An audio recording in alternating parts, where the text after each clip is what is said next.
All right, let's talk about forking and turning in our work and how we're going to do these things. There are a million different ways to use GitHub. Most of them are wrong. We're going to teach you a way. Uh, so for the day, nope,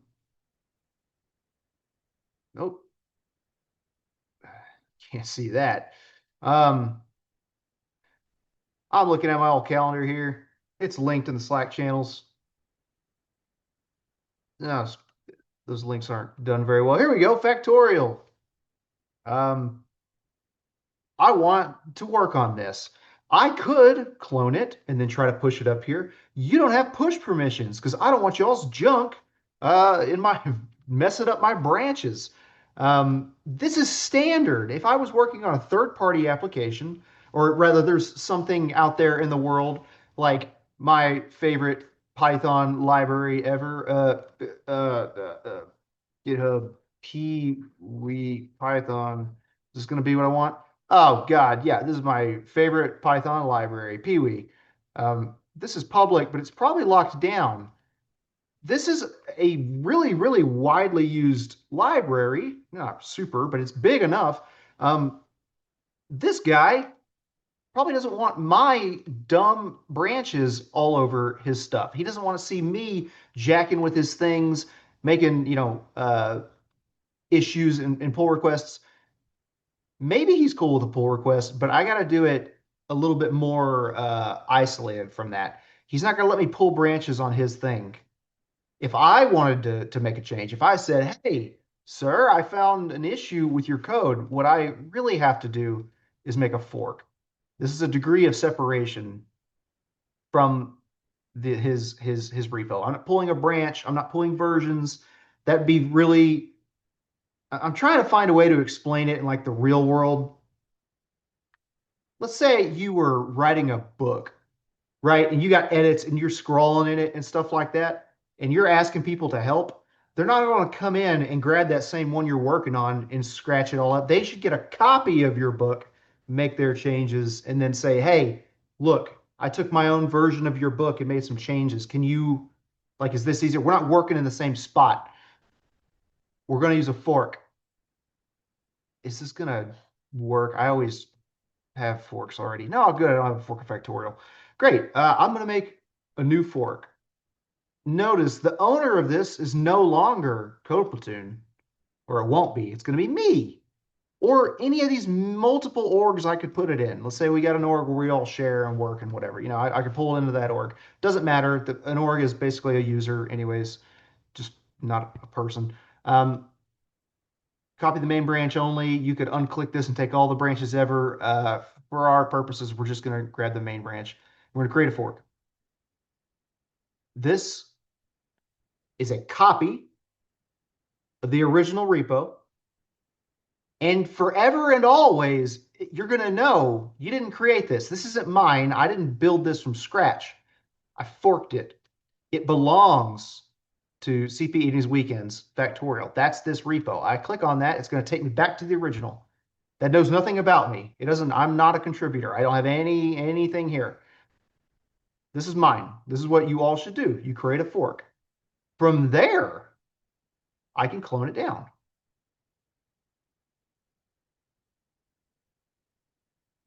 Let's just call it, actually, I can just keep it here. This is fine. Git clone. Slap it up here.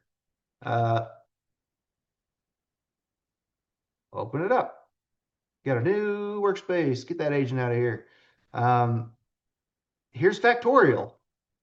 It's mine. If I were to git remote dash v, this is Jordan West's factorial.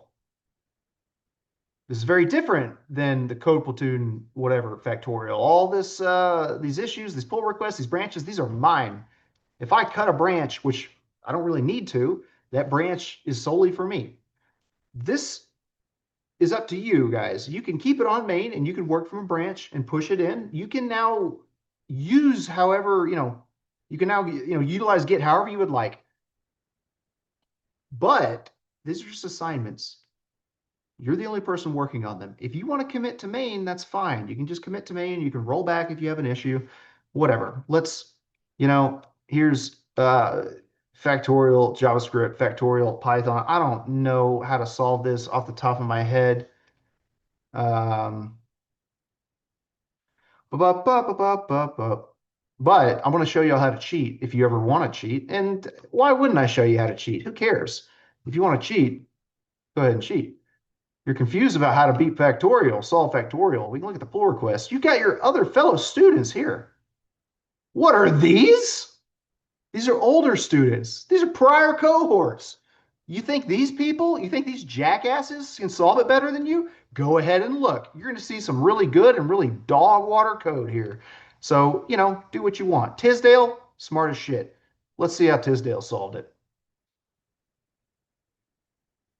I love mean ass Marine chicks. She's a kick ass. Let's see. She solved it in JavaScript, solved it in Python. Let me just steal her Python submission. Bam. Does it work?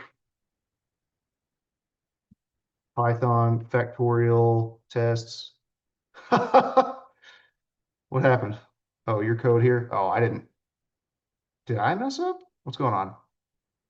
Factorial pi, factorial pi. Did I screw up? Your code expected an indented block. What's going on? Bad copy? Yeah, it works great. Of course it does. Um, we'll steal Tisdale's JavaScript as well. JavaScript solved.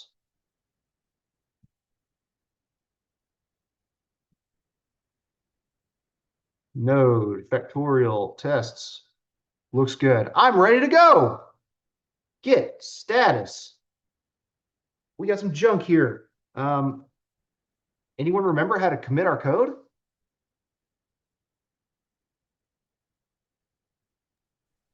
I do. All right, let's go.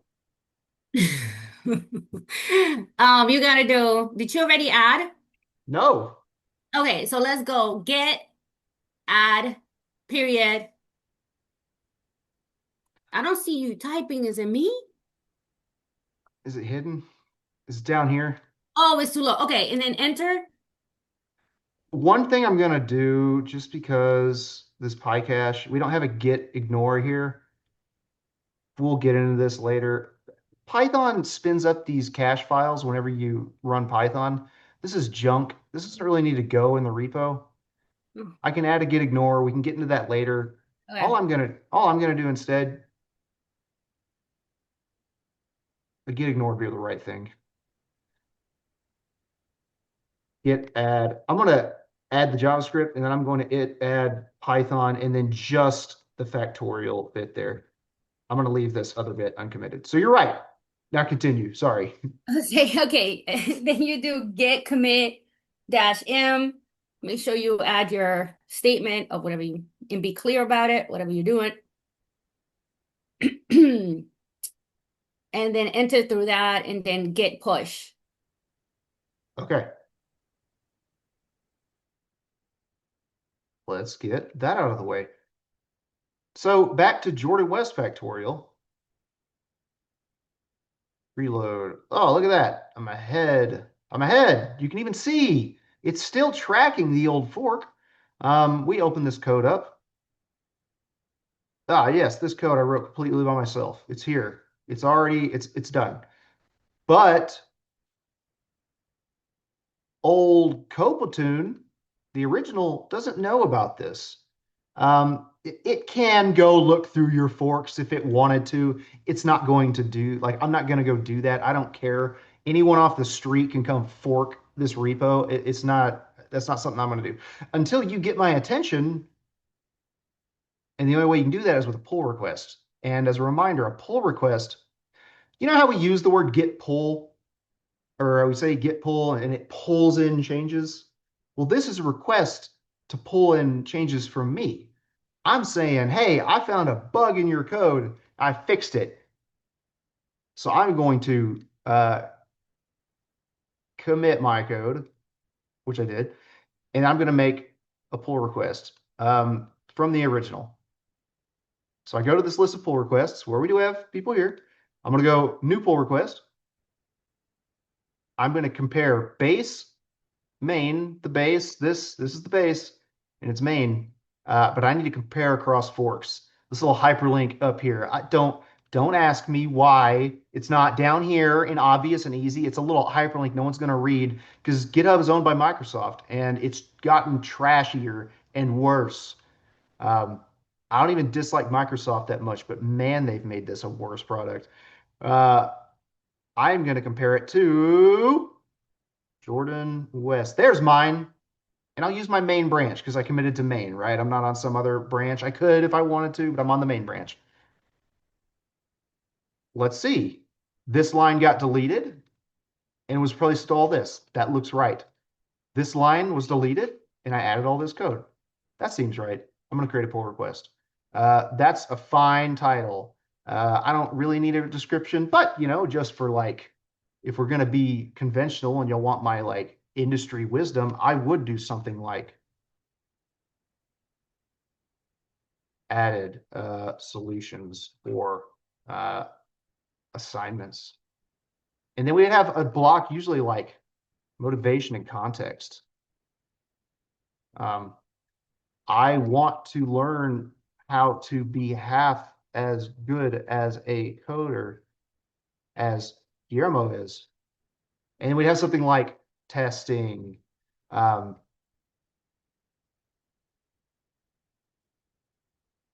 I ran works on my machine, thumbs up, something like that. Like I'm being stupid, but this is common.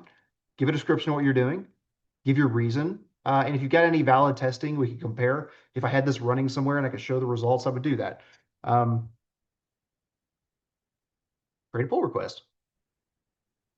So now take me out of Jordan shoes. I'm instructor shoes now. Oops. I can now see this new pull request here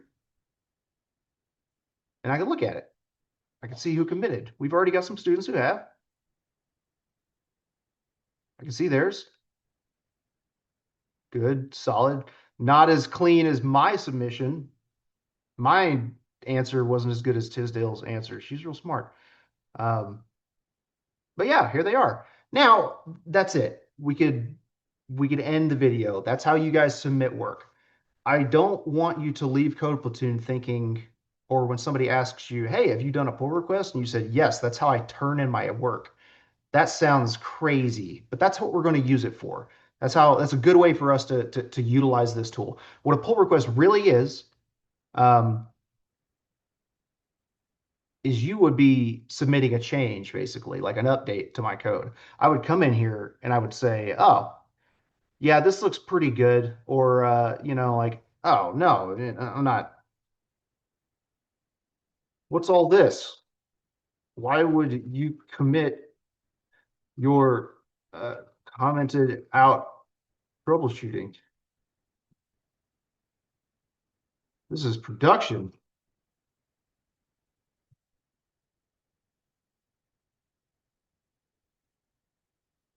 Something like that, right?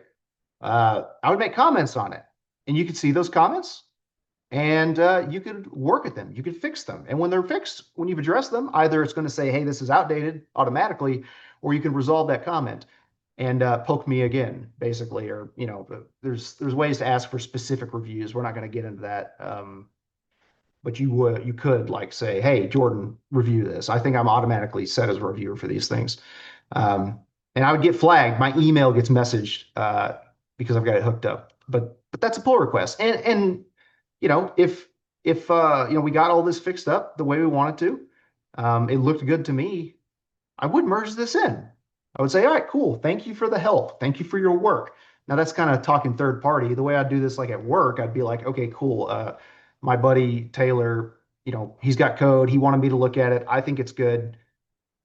The way we kind of do it is I would approve it and then he would merge it in. But it's, kind of however your team works at that point. A cool thing with pull requests, which we'll get into GitHub Actions at some point, is you can have automated actions running tests on this code. So like not only does it need me to approve it, it could have some automated testing, like a linter or something that lints the Python and says, "Hey, yeah, that's good Python." Or like finds a syntax error or does all kinds of stuff, runs some tests of its own. And those things would all kind of pop up here. But then the pull request would be able to be merged in. We're turning in assignments, right? And I'm not going to merge your pull requests in because, you know, this is Juliett Platoon. What comes next? JK Kilo. When Kilo gets here in a few months,